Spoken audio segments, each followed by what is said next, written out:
ئاسان بەخێر بێن ئەی مامۆستایانی ئەزیز و ئەمڕۆ فێرخوازەکانتان بەرهەمی ڕەنج و ماندووبوونی چەند ساڵەیان دەچننەوە.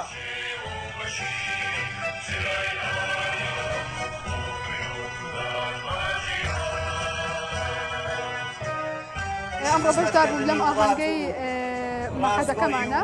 بەڕاستی زۆر دەستخۆشی لە هەموو مامۆستا و بەڕێبەرەکانەکەم کە ئاهەنگێکی زۆر جوانیان بۆ ئامادە کردوین و زۆر بە شێوەیەکی جوان پێشوازیان لێکردین.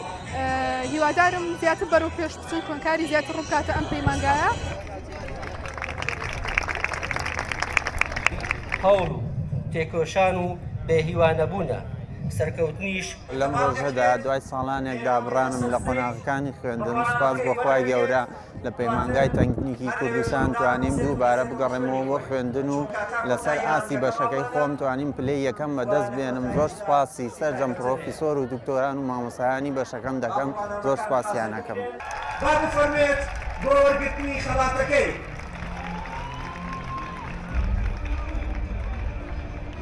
خوێندکاری سێەم لە تەکنۆلۆژیای زانیاری ئاسۆ ئیسفان.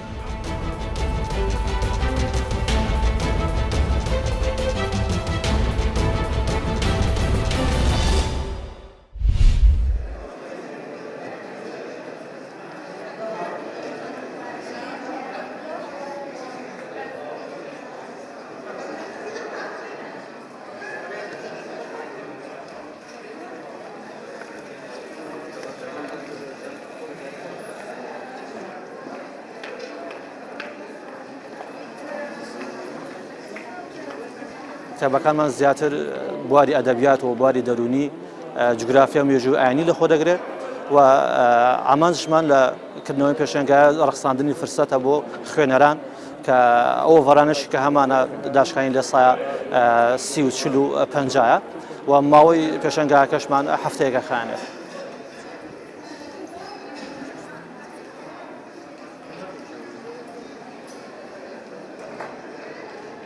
کردنەوەی ئەم جۆرە پێشەنگایانە ئیسیفادە و سوودێکی یەکجار زۆری بۆ خوێندکار و قوتابی هەیە لەبەر ئەوەی ئەو پێشەنگایە لە ناو خودی زانکۆ ئەکرێتەوە.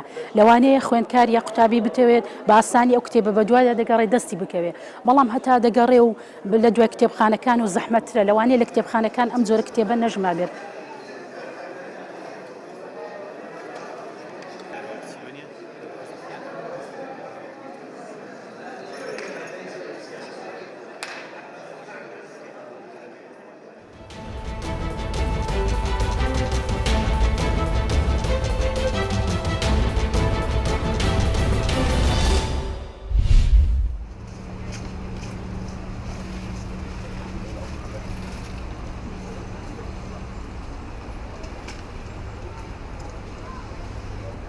بین لە نۆژەنکردنەوەدایە بریتانیەکان زۆر گرنگی بە شوێنەوارەکانی خۆیان ئەدەن هەوڵێن نۆژەنی بکەنەوە بۆ ئەوی بیپارێزن لە ناوچوون.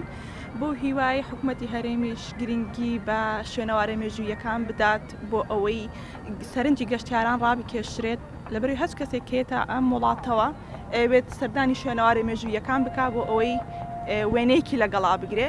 ئەم نۆژەنکردنەوەیش زۆر گرنگە لەبەرەوەی زیاتر سەرنجی گەشتیار ڕاکێشێت و وان لێ کابێنە وڵاتەکەەوە و تەنها وێنەیەکی لەگەڵا بگرن.